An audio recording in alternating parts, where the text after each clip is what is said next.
Oke, setelah 2 tahun tuh ya teman-teman.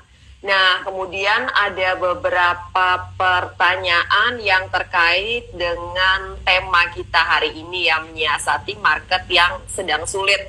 Kalau diambil garis merahnya tadi dari obrolan kita, tetap ada di market, jangan tinggalin market karena kita perlu asah intuisi dan feeling, cuma kecilin sizingnya aja. Dan kalau dari tadi sharingnya Marbun dan juga Yoga, mereka rata-rata 2 tik cuan bungkus ya teman-teman. Kalau memang misalnya ada skill untuk kembali masuk lagi, bisa ngedeteksi ada pantulan dari saham habis guyuran kayak tadi Marbun gitu kan, bisa masuk lagi kalau emang kalian punya skillnya dan berani kayak gitu. Oke, ini ada pertanyaan, bagaimana cara memotivasi diri agar kembali semangat trading setelah mungkin loss cukup besar di market. Saya rasa ini juga pergumulan banyak trader-trader saat ini ya, yang tadinya mungkin udah punya optimisme nih kayak bisa deh jadi full time trader soon gitu. Mungkin sekarang agak-agak terkikis nih optimismenya. Boleh dong dikasih semangat dari Marbun dulu, biar nanti dia bilang, iya kurang lebih sama, jangan kayak gitu ya. Marbun dulu deh. Kalau untuk motivasi gimana ya? Sebenarnya udah, kalau untuk motivasi setelah kita loss ya mungkin setelah kita loss anggap aja sih, tetap kembali lagi anggap aja itu ya biaya belajar doang. Terus kalau memang loss ya udah, itu cukup 1 hari itu aja kita lossnya, nggak usah kita bawa sampai ke besok harinya. Ya udah, oke, aku loss hari ini gara-gara ini. Terus kalau saya pribadi menanamkan mindset, ya udah kalau loss ya udah loss. Terus karena udah keguyur hujan, ya udah besok fight lagi, itu aja. Karena kita udah memutuskan full time, ya wes lah, fight terus. Yang namanya full time kan kita tahu ya, nggak selamanya kita cuan, pastilah ada lossnya. Itu biasa lah gitu. Dalam udah kita tanamkan mindset seperti itu di benak kita, seperti itu sih, Mbak. Oke, lanjut sekarang dari Beli Yoga untuk memberikan semangat kepada Sobat Cuan. Oke, tapi sebelumnya saya mau klarifikasi ya, ini dari tadi pada ngomenin apa bedanya plus minus sama positif negatif Beli. Ya emang sama, cuma maksudnya ada konteksnya, kesannya kayak negatif tuh kayak ngeri banget gitu loh. Ya lebih pemilihan kata-kata sih ya, nggak ada ya. Jadi kayak saya ngeri juga nih, kita blunder sedikit ini bisa dipelintir jadi viral nih. Makanya mungkin diambil positifnya aja ya teman-teman ya. Nah, balik ke tadi pertanyaannya Mbak Alin, motivasinya apa? Ya cuma satu aja, ingat kenapa tujuan teman-teman mulai itu loh, apa yang memotivasi awalnya. Karena menurut saya nggak ada yang bisa nyelamatin diri kita selain diri kita sendiri. Orang lain tuh emang dia pasti peduli, ayo dong semangat, tapi orang lain juga harus memotivasi dirinya sendiri. Nggak mungkin terus ayo dong kamu semangat, kalau dilihat kitanya lala lele, ngeyel ngeluh sama hidup, ya orang lain juga bodo amat, ya hidup lu. Kalau lu cuan juga lu lupa sama gua, lu cut loss, lu cerita sama gua gitu. Jadi balik lagi, walaupun kita perlu motivasi, itu it's good, kita perlu motivasi, tapi sometimes kita harus ingat yang bisa nyelamatin diri kita, yang bisa buat diri kita itu bahagia nantinya cuma diri kita sendiri. Jadi balik lagi motivasinya ke diri aja. Kita ingat why we start, ngapain kita mulai. Kayak saya ke Jogja misalnya, saya ingat ngapain aku ke Jogja ya gitu. Itu jadi kadang-kadang yang ngebalikin mood lagi. Oh iya, aku ke Jogja nih pengen belajar nih sama Mas Bekti. Kalau aku lupa misalnya, terus minta saran teman-teman, ya teman-teman juga capek terus. Ya udah yok, sabar, ya udah sabar, lama-lama kita ditinggal karena kita ngeyel, kita nggak ada kelihatan punya motivasi. Jadi motivasi itu datang dari diri sendiri, di mana kita harus sadar ngapain kita mulai. Kalau orang-orang yang nggak bisa nahan, nggak bisa balikin motivasi dirinya sendiri, ya nggak bakal jadi apa gitu. Jadi kita harus, market itu bukan tempatnya orang-orang yang cengeng. Kayak Mas Bekti udah bahas di semua bukunya, market itu bukan tempatnya untuk orang-orang yang cengeng. Kalau kita emang cengeng, ya udah nggak jadi apa. Ya udah, mungkin market bukan, nggak cocok nih buat kamu, mungkin yang lain. Tapi kalau emang sadar, aku pengen fake di market, ya orang-orang yang fake di sekarang itu, mereka nggak berhenti, mereka loss. Kalau lihat Ko Daniel itu cut lossnya dibuka sampai 5 miliar, jadi supercar lah satu cut lossnya. Kita cuma cut loss 10 juta udah kayak market nih bener-bener judi gitu. Ya nggak gitu konsepnya gitu. Cuma kamu aja yang nggak nemuin motivasi kenapa kamu mulai. Mungkin cuma kayak terinspirasi sebentar, Mas Bekti bisa nih jadi miliarder, aku bisa. Terus nggak dapet, terus cut loss nih, hilang motivasinya. Terus nanya Mas Bekti nggak ngerespon. nggak punya motivasi lagi kan, karena motivasinya cuma karena itu doang. Jadi balikin aja motivasi ke diri sendiri. Ingat satu hal, yang bisa nyelamatin kamu cuma dirimu. Itu aja satu. Jadi itu aku suka tanamin di diriku, oh aku ngapain ngemis-ngemis nih ya? Aku harus ingat yang bisa nyelamatin aku buat diriku sukses aku sendiri. Itu yang harus ditanemin buat teman-teman semua. Itu sih. Bener banget ya. Ada yang bisa nyelamatin kita di market ya. Kita nggak usah cari solusi instan kemana-mana, nanti ujungnya kita juga kecewa sendiri. Jadi kayak ya udah gitu, ini harus kita jalani. Semua trader-trader hebat itu juga ngejalanin apa yang kita juga jalanin saat ini gitu. Boleh dibagikan nggak, ini kayaknya mungkin kita semua lagi membutuhkan suatu, tadi ada yang bahkan ceritain dong soal porto merahnya gitu. Kayak buat kalian sendiri pernah nggak kayak cut loss tapi itu sampai kayak kena banget di mental? Komandan saham dulu, Deng. Ya Mbak, jadi kalau untuk yang namanya cut loss masif sampai kita bisa kena mental, sampai mohon depresi gitu ya pernah sih. Itu di awal-awal. Ya, sampai minus 85% dari modal. Ya itu ya wajar lah sebagai kita seorang trader.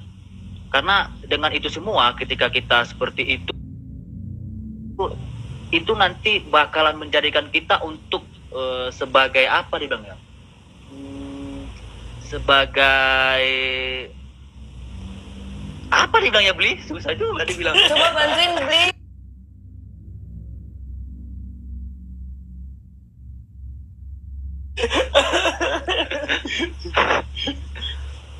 Ya kalau misalkan kita udah loss gede itu sih ya memang kadang loss gede itu membuat kita untuk bisa mengevaluasi ya, supaya tidak trading all in, pakai money management kalau trading. Waktu itu boleh diceritain pernah loss sampai 85% dari modal tuh di saham apa? Terus gara-gara apa bisa sampai loss sebanyak itu? Ya itu kemarin tuh di saham-saham, kalau nggak salah saham BUMN. Jadi trading all in margin. Ya seperti biasa, nyalakan jiwa-jiwa togel-togel itulah.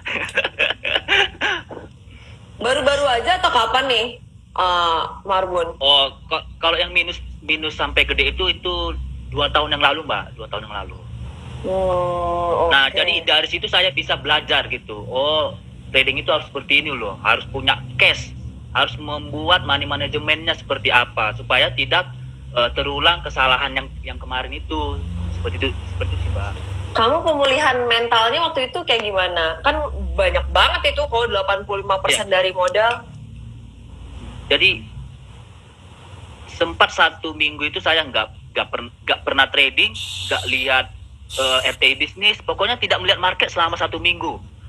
Pokoknya di tempat penginapan aja, santai, nonton TV. Terus setelah memang udah cukup, kalau nggak salah itu 1 minggu 1 hari, ya saya langsung lanjut lagi.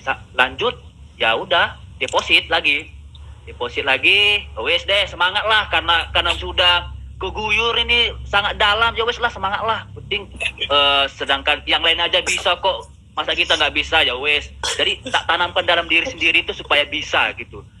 Tetap semangat, fighting, kerja keras dalam trading. Ya sampai sekarang bisa bertahan, ya puji Tuhan sih. Jadi kita bisa bertahan di pasar modal itu yang pertama itu adalah kita harus punya cash. Itu sih, Mbak. Kirain kita harus punya iman, ternyata harus punya cash. Betul juga sih ya. Ini boleh dijawab dengan lebih komprehensif lagi, Marbun. Apa yang membuat kalian semua bertahan di pasar modal? Ini tema yang minggu lalu nih, tapi kamu delay pesawatnya. Coba. Kalau untuk bertahan di pasar modal, nggak ada yang lain sih, Mbak. Cuma satu doang.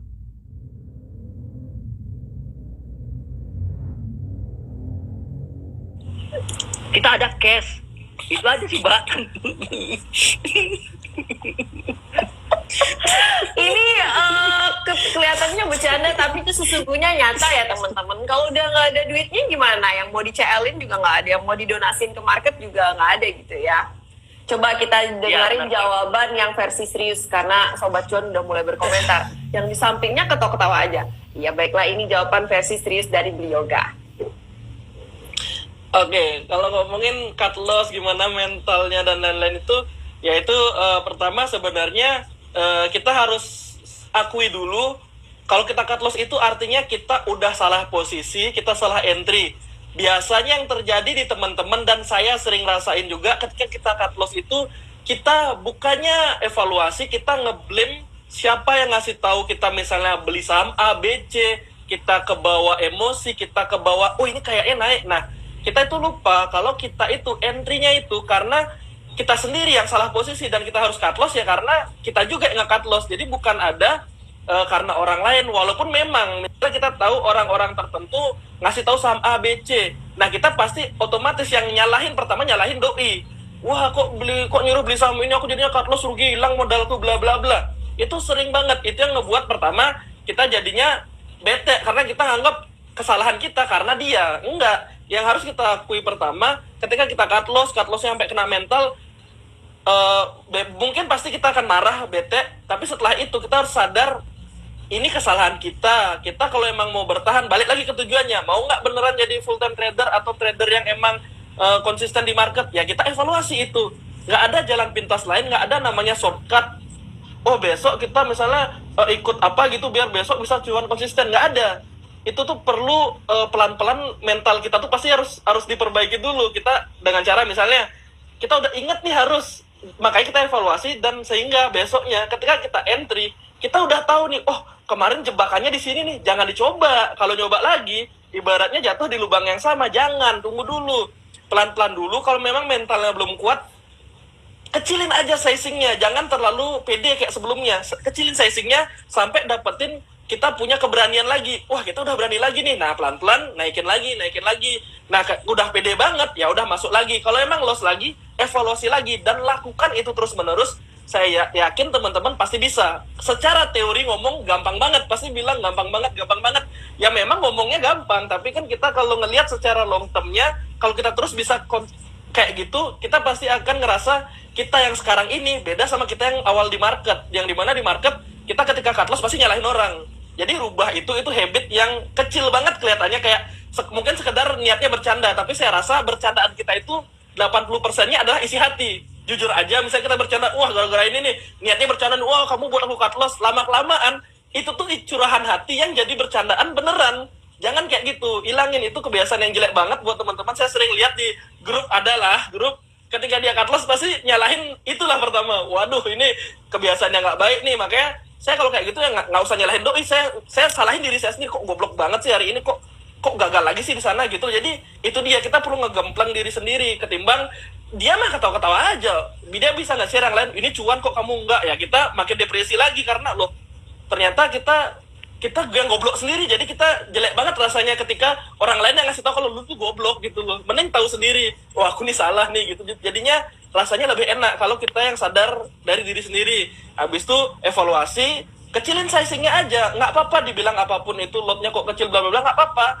Balikin mental sendiri, balikin dulu gitu loh. Karena kita tuh kayak tadi lagi, yang bisa nyelamatin cuma diri sendiri. Kata orang apa, bodoh amat. Kita ingin berproses gitu loh, itu aja. Nah, habis itu, itu sih yang tentang cut loss itu, Mbak Lin.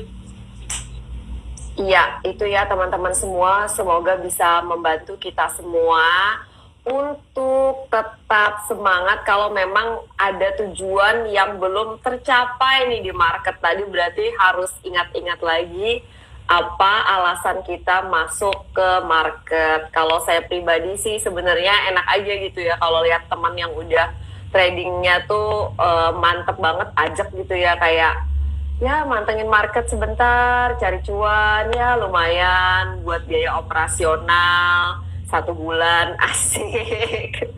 Semoga bisa nyampe ke sana ya teman-teman. Awal jadi full time trader dengan modal berapa nih, ditanya komandan saham loh, nanyanya ke komandan saham nih. Awal pertama kali full time trader itu kecil sih Mbak, gak gede-gede banget. Berapa kecilnya kamu coba? Ya maksudnya kecil dibandingkan sama trader Mas Bekti lain. semua ya kecil, kalau dibanding Mas Bekti semua kecil. Ya 200 sih Mbak. Wow, 200 juta itu banyak. Kalau buat saya, kalau beli yoga, Modal awal ya, Aduh. start awalnya ya. start awal pas lagi jadi full time trader katanya tuh. Oh, kalau start awal full time trader sih waktu itu punya modal ya 100 sih untuk 100 yang untuk disiap istilahnya yalah ini uang belajarku dah gitu loh. Tapi kalau belajar pertama kali banget ya sesuai dengan deposit sekuritas waktu itu kayak 10 juta ya, 10 juta aja startnya. Jadi itu dia. Habis itu kemudian memutuskan jadi full time pakai ya udah 100 nih ada uang 100. Itu udah hasil dari waktu itu sempat invest saham dapat bantuan dari ya saya nggak mau munafik juga dapat bantuan dari modal orang tua juga dikasih modal saya masukin saham waktu bulan-bulannya Covid itu beggar ya udah profitnya pakai ke saya. Sekarang saya pakai dulu 100 untuk apa namanya untuk bertahan di ginilah menjadi full time trader. Gitu. Oke, ada pertanyaan yang bagus banget untuk komandan saham, nanti kita jawab di belakangan ya. Kita jawab dulu karena kita lagi ngomongin perduitan nih. Untuk money management yang baik gimana tuh katanya dari cuan berjamaah. Komandan ternyata Sultan ya, makanya Sultan awal mulai full time trader aja 200 juta. Berapa duitnya sekarang coba? Dan ini masih belum taken ya teman-teman. Belum taken ya, jadi silakan kalau ada calon yang cocok silakan diusulkan di DM ya komandan saham. Coba jawab nih Marbun untuk money management yang baik. Kalau untuk money management yang baik, kalau saya pribadi itu saya pakai yang namanya kadang memakai 442, kadang memakai 432. Jadi 432 itu kayak formasi sepak bola gitu sih. Cuman totalnya 10. Jadi misalkan 40%, 40%, 20%. Nah, jadi kadang 40% itu misalkan dari dana kita beli nih 40% deh saya beli saham ini. Nah, 40% itu jangan kita beli di satu titik harga. Kalau kita swing ya, jangan beli di satu harga. Tapi bisa di 2 titik harga atau 3 titik harga. Namun kalau kita scalping yang misalkan dengan dana yang 20% misalkan, itu satu titik entry saja. Misalkan di harga 500, tep. Jadi kalau turun jangan di average down. Tapi kalau turun ya udah cut loss. Seperti itu sih Mbak Alin.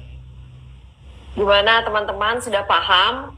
432, 442 itulah. Iya, 442 berarti ya, karena totalnya 10 kan kata Marbun tadi. Oke. Lalu beliau gak money managementnya nih? Oke, kalau dari tadi tuh money management untuk masuk portonya, saya rasa saya kurang lebih sama kayak Marbun. Kalau misalnya pun kita scalping, dari modal yang scalpingnya berapa, misalnya kan saya modal di scalping tuh di angka 10-30 nih, karena beberapa udah saya tarik juga. Ya udah, kalau mau entry scalping itu kalau di satu harga, ya udah saya entry satu harga, entah 10, 20, 30. Kalau jumlahnya itu tergantung dari ketersediaan volumenya. Misalnya volumenya adanya cuma buat di angka 100 jutaan, ya udah berarti kalau masuk di all in sekalian itu nggak masalah. Tapi kan ingat ini kita scalping ya, jadi nggak masalah. Jadi nanti kalau emang nggak sesuai kita buang.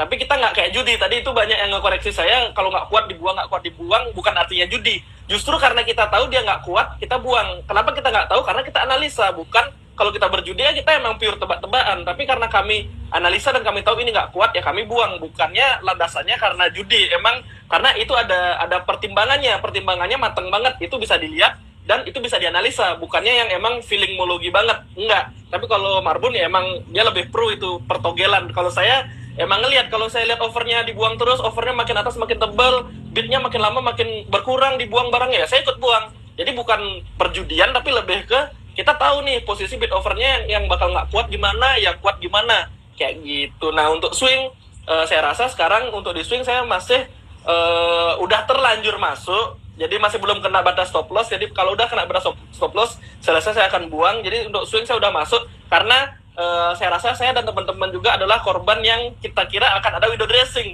Jadi saya udah masuk semua tuh ketika kira-kira ada window dressing, Januari efek. Tentunya efeknya cuma efek galau aja sekarang. Jadinya ya udahlah, saya menunggu apakah akan kena cut loss dulu atau kena minimal ya bisa BEP, ya udah gitu. Jadi kalau dari saya pribadi itu sih jawabannya untuk money manajemennya. kurang lebih sama kayak Marbun untuk yang Purtunya. Oke, dari Evan Nelly John nanya, kalau kita habis CL beruntun, terus dapat take profit, profitnya digunakan untuk nutupin loss atau di withdraw. Kalian punya point of view apa nih? Kita mulai dari Marbun. Ya, jadi ini Mbak, kalau kita habis cut loss beruntun dan terus pada satu hari kita taking profit, kita net. Nah, jadi kalau saya pribadi misalkan kita ada dana nih 150 juta. Kita kemarin itu cut loss beruntun sehingga menjadi 152 juta. Nah, pada saat hari tertentu juga kita TP nih, taking profit. Misalkan 3 juta. Nah, 3 juta ini tidak saya withdraw, tapi tetap saya buat di portofolio sampai menutupi pas pada saat dana saya pertama, yaitu 150 juta. Nah, nanti kalau udah tertutupi 150 juta dan kita trading kembali dan kita profit, misalkan ya saya misalkan profit 3 sampai 5 juta, 7 juta. Nah, itu kita lakukan withdraw. Kembalikan ke cash yang pertama 150 juta. Itu sih, Mbak. Oke, kalau beli yoga? Kurang lebih sama kayak jawabannya Marbun. Kalaupun kita habis cut loss beruntun terus kita dapat cuan, apakah cuannya itu di withdraw? Saya rasa sih enggak ya, karena ibaratnya kita masih punya hutang modal nih. Jadi modal kita belum balik. Kita punya modal start awal nih, bulan ini start modal, let's say kita start 20 misalnya, yang paling relate ya sama teman-teman ya. Kita start modal 20, cut loss, cuan. Belum balik ke 20, ya saya tunggu dulu. Istilahnya modalnya masih minus nih, kita belum balik modal. Jadi jangan di withdraw dulu. Makanya tadi kami bilang, sebelum memutuskan untuk kita jadi full time trader, kita harus punya dana cadangan dulu. Berarti bulan itu yang kepake adalah ya udahlah, dana cadangannya kepake dulu. Saya biasanya sering kayak gitu. Saya walaupun bilang full time trader, uang dari profit dari trading, tapi tetap juga kita harus punya dana yang sewaktu-waktu kayak gitu akan terjadi, shit happen, always happen. Tapi ketika kita cuan ya kita bisa cuannya koros-koros juga. Dan kalau dibilang secara tahunan ya kita udah net profit gitu. Tapi secara monthly-nya kan pasti ada yang berdarah. Ketika berdarah itulah yang bermainnya. Kayak ya udahlah, kita punya uang yang emang niatnya sebenarnya untuk didiemin gitu loh. Jadi kayak gitu. Itu sih kalau dari cara saya pribadi ya. Ini sebenarnya balik ke teman-teman masing-masing, gimana strateginya, nggak ada yang salah. Intinya adalah kita bisa cuan, kita bisa emang kalau dari trading, cuannya dari trading. Kalau emang dapat cuan dari manapun, itu bebas.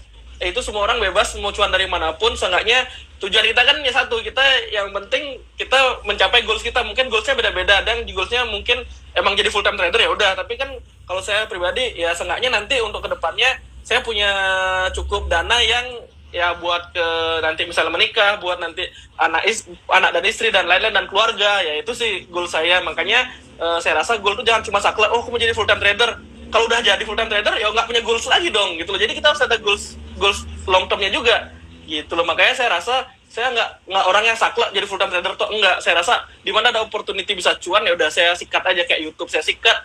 Saya juga di sosmed juga ada yang mau nerima endorse bla bla, saya sikat. Jadi saya lebih ke open opportunity untuk ya apa aja yang cuan deh gitu. Jadi tapi mungkin jalan lebih cuannya dari dunia persahaman, it's okay gitu loh. Saya itu sih yang mungkin saya bisa sampaikan ya. Itu dari saya pribadi gitu. Orang beda-beda. Oke, ini pertanyaan yang mungkin ditanyakan juga oleh banyak sobat cuan. Marto Utomo 123. Ini emang kita lebih dari sejam ya, belum mati Instagramnya, nggak apa-apa. Kalaupun mati, saya udah punya backupannya untuk di YouTube ya. Ini soalnya susah loh dapat jadwalnya komandan saham, nih lama saya ngelobinya. Komandan saham, aku lihat story cuannya rata-rata emiten VVIP. Ngikutinnya gimana Anda Bang katanya? Iya Mbak, jadi rata-rata sih paling banyak nyumbang itu dari saham-saham pampedak sih, karena kita yang tim BTS itu numpang-numpang di pampedak semua hampir. Jadi memang kita melihat kira-kira jam-jam 10, jam 11 lewat itu yang mana daftar saham-saham pampedak itu yang tiba-tiba dikerek tuh, tiba-tiba dikerek. Nah, itu kita langsung mulai mantau. Karena biasanya mau closing sesi 1 itu nanti ada tarikannya. Misalkan contoh, bukan untuk kita beli besok ya, misalkan Toys misalkan. Nah, itu sebelum closing sesi 1 itu kita sudah beli sahamnya. Karena biasanya pada umumnya karakter si Belvin itu bakalan narik nih sebelum closing sesi 1 agar sesi 2-nya di pom. Seperti itu sih, Mbak. Kalau beli ada taktik juga atau beli punya saham lain nih di luar indeks Pompedokologi? Wah, kalau saya sekarang, saya tuh orang yang percaya kalau kita makin sering bahas kayak gini biasanya dirubah. Makanya saya kadang-kadang Jangan dibahas ya. agak sedikit kadang-kadang banyak tuh, saya kan juga ngajar juga sama teman-teman teman-teman di grup saya. Ini semenjak beliau gak kasih tahu nih berubah loh gitu. Makanya saya sekarang lebih ke tahap yang ya udahlah, kalau kita tahu ya udah, kita nggak usah istilahnya terlalu gimana ya, belak-belakan gitu ya, karena nanti yang dirugikan juga kitanya sendiri. Saya rasa kayak gitu. Makanya lebih baik, saya rasa saya sekarang nggak ada istilahnya harus di sini nih, enggak, karena saya percaya semua itu bisa dirubah nih. Jadi saya lebih ke realistis lagi, saya lebih ke lihat apa yang saya lihat di bid offernya, itu yang saya percaya. Bukannya kemarin yang saya hasil evaluasi ya, saya evaluasi lagi, kok kemarin saya selalu loss nih, padahal teknik saya ini berhasil. Tapi ternyata yang setelah saya evaluasi, wah, aku terlalu ngarep nih. Kalau dibilangnya ini arah to the moon, aku ngarep banget nih di sana. Bukannya murni analisa, aku ngarep nih, udah nggak waras nih mainnya. Makanya aku rubah lagi, aku lebih ke kayak ya udahlah, follow the trend, yang mana yang emang manggung aku sikat. Bahkan aku pernah main di sahamnya itu, wah kok cuan lebar, baru aku nggak, wah ini lagi dimainin, wah jadinya ada kayak gitu sih. Jadinya aku lebih ke kayak trade what you see sih, aku lihatnya ini oke, udahlah aku gas. Jadi bukan lagi kena bias, oh ini bakal naik, ini bakal turun, enggak, aku bodo amat. Yang membuktikan tuh adalah dari pembentukan bid offernya, gimana dimakannya, gimana dihakanya, gimana diguyurnya. Itu sih yang menurutku saya rasa buat teman-teman juga harus teman-teman perhatikan, di luar dari omongan ini bakal arah bla bla bla, bodo amat. Kita lihat apa yang kita lihat di bid offer, itulah yang real. Kalau benar-benar mau nggak nganggap ini judi, kalau mau nganggap judi ya udah, dibilang arah sampai 2.000 3.000 ya udah sikat aja, bodo amat, namanya judi. Tapi kalau emang teman-teman analisa, teman-teman trading with a plan, ya lihat kalau emang sesuai, emang itu bilang bakal naik, itu bilang bakal turun, itu yang dipercaya. Lebih ke kayak gitu sih kalau aku sekarang. Oke, ini ada pertanyaan pamungkas nih ya. Rick 5 UG 99. Gimana caranya agar kelak bisa jadi trader sukses dan tampan kayak Komandan Marbun? Kalau untuk trader sukses sih belum ya, karena memang masih selalu jadi murid di market, selalu belajar dan selalu belajar. Nah, jadi sebenarnya kita sebagai trader tetap kita praktek aja sih terus di market, tetap praktek dan kita sungguh-sungguh gitu loh, fokus tradingnya. Ya kalau misalkan loss, jangan langsung tiba-tiba bad mood, jangan langsung tiba-tiba nggak mau trading, entar trading, entar enggak. Nah, namun tetap diasah, tetap praktek. Seperti itu sih, Mbak. Gitu-gitu aja sih. Kalau untuk menjadi trader yang tampannya belum dijawab, itu baru menjadi trader yang sukses kan tadi? Aduh. Kalau tampan nggak akan jomblo ini, Mbak.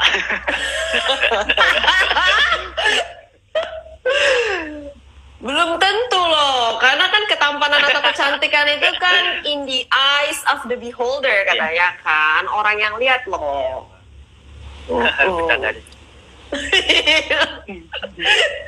Pada minta pendapat kalian soal IPO Net TV, kalian mau jawab nggak? Kalian ikut nggak?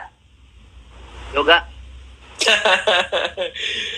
Oke, kalau aku sih untuk Net TV pribadi, ya ini pendapat ya, maksudnya pendapatku doang. Aku sih nggak aja. Kenapa ya? Karena ya udah, kita di setiap saham yang IPO itu ada prospektusnya, dilihat aja. Kalau emang teman-teman rasa oh ini cocok nih, menarik, tujuan IPO-nya untuk apa misalnya, ya teman-teman nilai sendiri. Jadi kalau misalnya saya bilang jelek, nah takutnya nanti dipelintir ya, saya juga yang bahaya, kami yang bahaya. Tapi kalau dari saya rasa itu balik ke teman-teman, lihat yang IPO pasti ada prospektusnya, dilihat aja apakah prospektusnya ini bagus untuk perusahaan atau enggak, secara dia punya perusahaannya itu apakah beneran profit atau gimana, itu teman-teman punya analisanya masing-masing. Tapi kalau teman-teman memang lebih ke ya udahlah aku percaya A B C, itu oke juga, nggak masalah. Itu berarti teman-teman ya seperti itu trade plan-nya, teman-teman believe in dia bilang ini teman-teman trust, nggak apa-apa kalau emang cuan itu bagus. Jadi saya nggak pernah ada menyalahkan